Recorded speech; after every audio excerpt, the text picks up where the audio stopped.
Saludos y un abrazo fraternal, queridos oyentes. Soy Marile Trujillo. El día de hoy, nuestra reflexión se titula Lo que puede dar esperanza. Todos los días vienen muchas cosas a nuestra mente que no producen edificación. Desde el amanecer hasta el anochecer, somos bombardeados por imágenes, palabras, conversaciones, noticieros y recuerdos que terminan ahogando nuestro espíritu. Muchos cristianos han pasado por aridez espiritual precisamente porque no seleccionan las cosas que ven y oyen. El profeta Jeremías es un buen ejemplo de alguien que percibió el mal que estaba haciéndose a sí mismo a medida que traía a la memoria las atrocidades hechas por el rey de Babilonia a su pueblo. Jeremías pasó días y meses pensando en esas horribles cosas y las registró en un libro. Ese libro se llama Lamentaciones y en él se registra la invasión de Babilonia, la muerte de sus coterráneos, el desprecio que sufrió de las naciones vecinas, la destrucción del templo y muchas otras cosas más. Por causa de los recuerdos que alimentaba en su mente, su alegría se apagó, la ira llenó su corazón y el miedo, la ansiedad y la angustia se apoderaron de él. En ese momento decidió cambiar de actitud. Él tomó la siguiente decisión: esto recapacitaré en mi corazón, por lo tanto esperaré. Jeremías 3:21. En ese instante, Jeremías se volvió de los eventos tristes, de las imágenes negativas que ocuparon su mente, a las cosas que podían generarle esperanza. En el Nuevo Testamento, el apóstol Pablo también actuó así.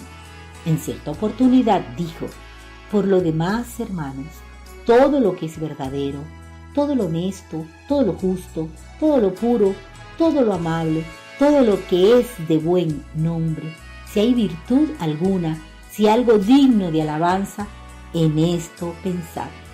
Filipenses 4:8.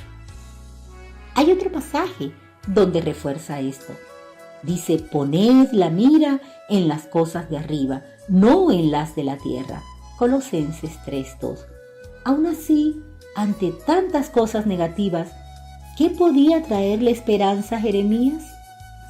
Su bello texto responde: por la misericordia de Jehová no hemos sido consumidos, porque nunca decayeron sus misericordias. Nuevas son cada mañana, grande es tu fidelidad. Mi porción es Jehová, dijo mi alma, por tanto en él esperaré. Lamentaciones 3:22-24. En otras palabras, Jeremías se aferró a las misericordias del Señor, a su fidelidad, al tomar al Señor como su todo. Hoy le proponemos que usted traiga a su memoria las palabras y asuntos que le produzcan esperanza. Le sugerimos que se vuelva al Señor y se vuelva a su palabra para recibir luz y obtener más de la rica persona del Señor Jesús. Si usted hace eso con oración, le garantizamos que su esperanza será renovada. Así concluimos esta porción extraída del periódico Árbol de la Vida, año 25, número 268, publicado por la editora Árbol de la Vida. Habló para ustedes Marile Trujillo y les invito para una próxima entrega el día de mañana. Dios les bendiga.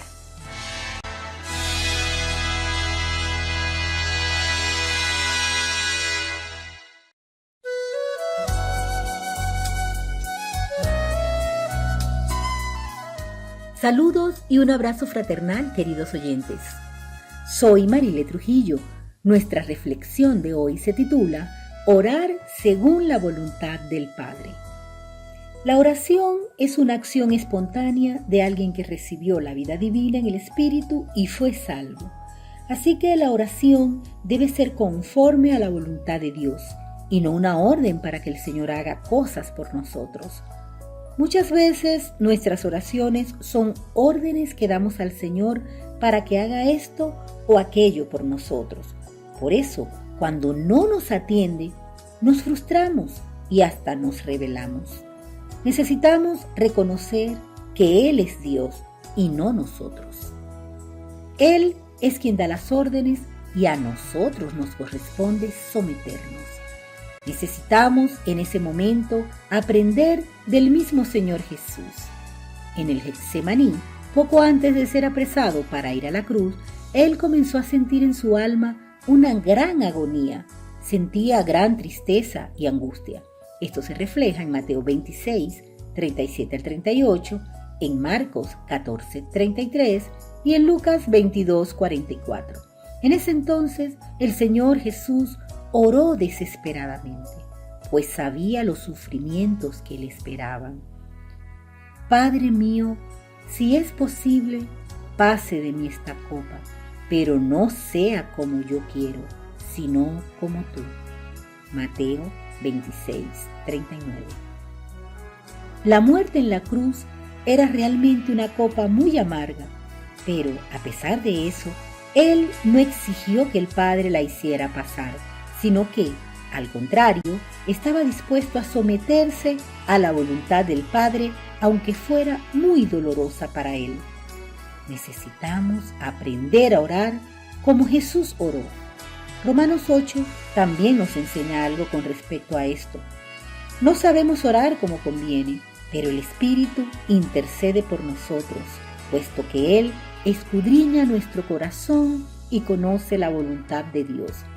Versículos 26 y 27. Si tomamos la figura del tabernáculo, podemos comparar la oración con el altar del incienso. El fuego que había en él provenía del altar del holocausto, Apocalipsis 9, de 3 al 5, donde la ofrenda era quemada completamente. Esto significa que el oferente había sido justificado y purificado por Dios.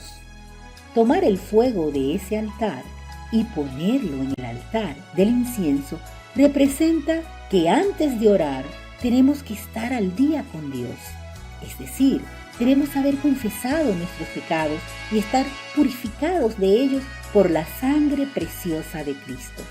Al hacer eso, todas las cosas negativas serán quemadas y nuestra oración en el altar del incienso será conforme a la voluntad de Dios. Allí, Cristo, como el incienso, es añadido a nuestra oración. Esa es la oración genuina que agrada a Dios. Que el Señor nos conduzca a orar según su voluntad. De esta manera, concluimos nuestra porción del día de hoy, que fue extraída del periódico Árbol de la Vida, año 25, número 268. Habló para ustedes Marile Trujillo y los invito para una próxima entrega. Dios les bendiga.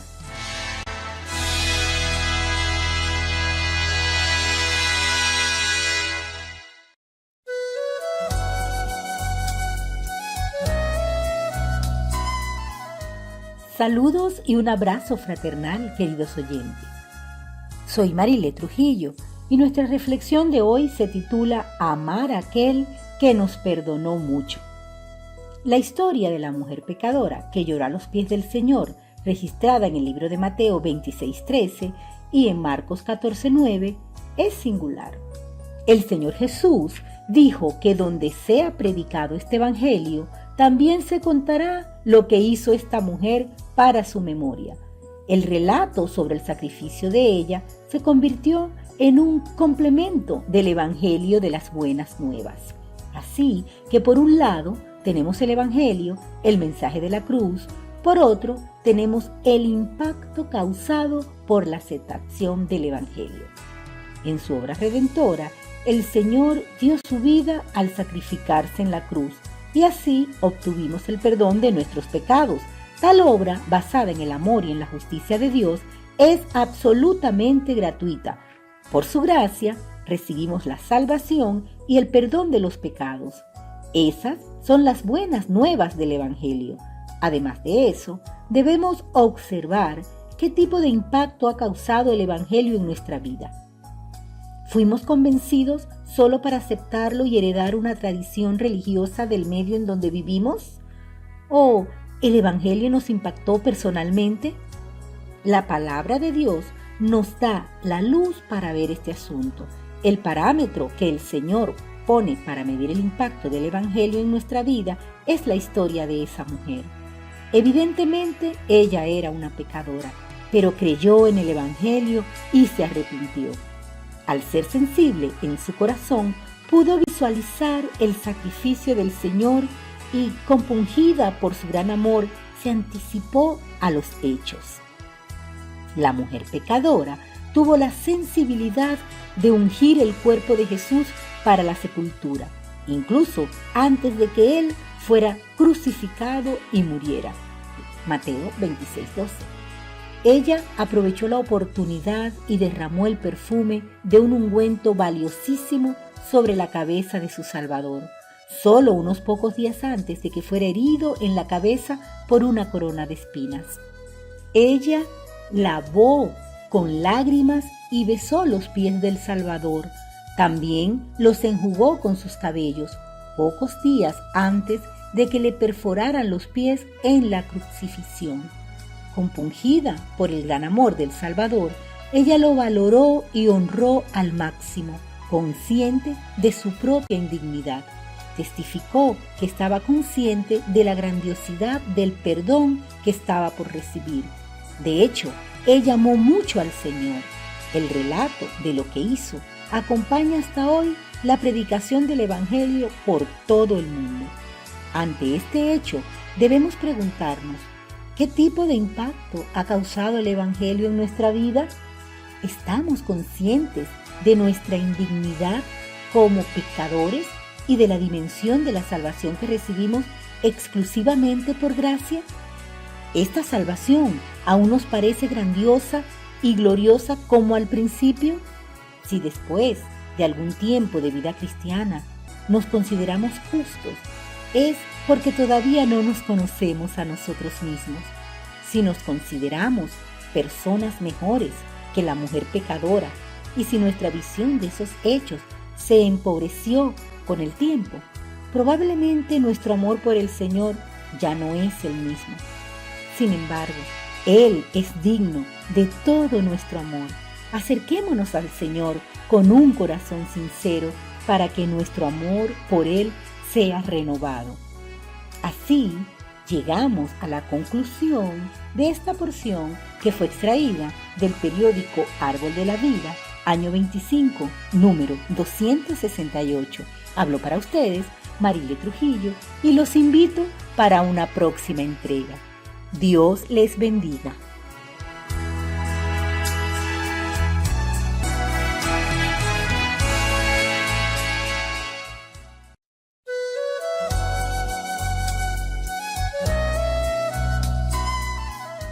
Saludos, estimados oyentes.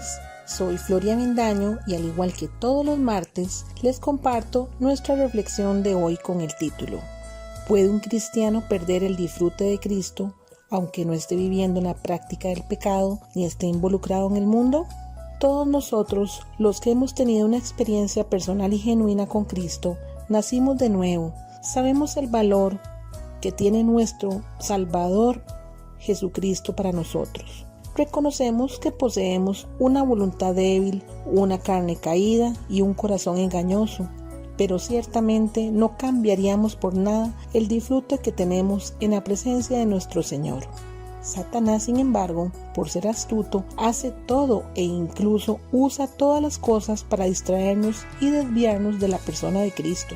Si las cosas negativas y corruptas como el pecado y el mundo no nos afectan ni tampoco nos prenden, Él usará otras cosas que a nuestros ojos son positivas o razonables para distraernos y mantenernos lejos de Cristo. Una vez que nos distraemos, a pesar de que no perdemos al Señor, perdemos el disfrute de su presencia. Una de las cosas que el enemigo de Dios más usa en nuestros días para distraernos de Cristo es el afán. El afán es como un pequeño demonio bien vestido que siempre nos molesta. ¿Quién puede vivir un día sin tener algún tipo de afán? Frecuentemente, las esposas se afanan por sus maridos. Desde el día en que se comprometen uno por el otro, las mujeres pueden comenzar a afanarse por causa de la fidelidad de sus futuros maridos. Una vez que el afán entra, no saldrá tan fácilmente. Después de casados, la pareja puede tener hijos. Entonces, algo que podría ser una preocupación normal de los padres llega a transformarse en un afán descontrolado. ¿Será que va a respirar bien, irá a dormir bien, comerá bien, etcétera? Cuando los hijos crecen, los padres continúan llenos de afán con relación a sus estudios, las amistades, el empleo y al final con relación al casamiento de ellos. Cuando ellos se casan, el afán no termina. Frecuentemente, padres llenos de afán se transforman en abuelos llenos de afán. Con una vida humana llena de afanes, los cristianos son distraídos y apartados de Cristo y así pierden el disfrute que tenían de su persona. En su carta a la iglesia en Filipos, una carta que trata del disfrute de Cristo, el apóstol Pablo dice: por nada estéis afanosos. Filipenses 4:6. Parece que él está diciendo que no nos preocupemos por nada, pero todos tenemos preocupaciones. Cuando no las tenemos hoy, entonces las tomamos prestadas las del mañana. El mañana aún no ha llegado, pero tomamos los afanes de mañana. No es fácil verse libre de los afanes. Sabiendo esto, el apóstol Pablo nos recomendó: si no, sean conocidas vuestras peticiones delante de Dios en toda oración y ruego, con acciones de gracias.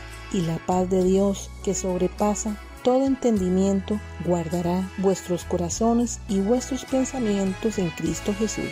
Versículos 6 y 7. Cuando le contamos a Dios por medio de nuestra oración aquello que nos está molestando y le damos gracias, tal vez exteriormente las cosas no cambien. Sin embargo, nuestro disfrute en Cristo volverá e interiormente tendremos la paz de Dios. El apóstol Pedro también dijo que echásemos toda nuestra ansiedad sobre Él, pues Él tiene cuidado de nosotros. Primera de Pedro 5:7. Y después dice: sed sobrios y velad, porque vuestro adversario el diablo, como león rugiente, anda alrededor buscando a quien devorar, al cual resistid firmes en la fe. Versículos 8 y 9. Debemos estar claros que Dios es quien cuida de nosotros. Por otro lado, debemos darnos cuenta que el diablo, por medio del afán, intenta devorarnos, pero gracias a Dios tenemos otra arma que anula el afán: la fe. Es por eso que cuando oímos un mensaje o leemos la palabra de Dios con fe, somos transferidos de la esfera de la ansiedad, que es terrena y material, hacia la esfera de la tranquilidad y la confianza. Por medio de la oración, con acciones de gracias y por la fe, somos libres de la esfera de la ansiedad y así podemos disfrutar de Cristo. Bien, hermanos, hemos llegado al final de esta reflexión de hoy, la cual fue extraída del periódico Árbol de Vida, año 10, número 70. El Ministerio de Mujeres en Costa Rica los invita a escuchar y a disfrutar de una nueva entrega. Les habló Floria Avendaño. Dios les bendiga.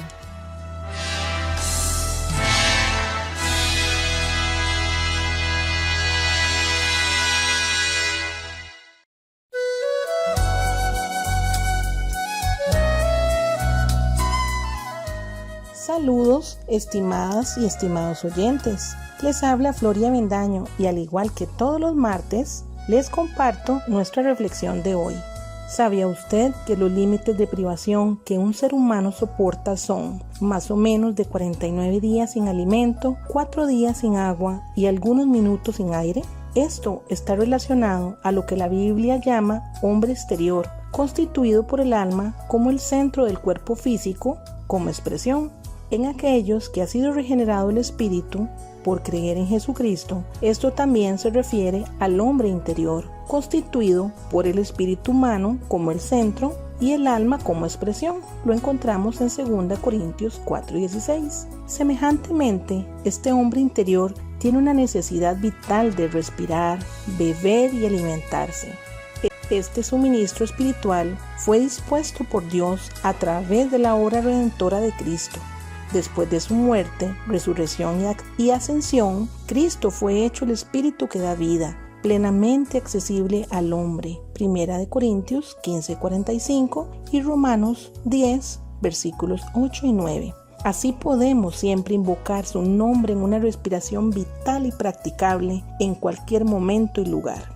1 Corintios 1:2.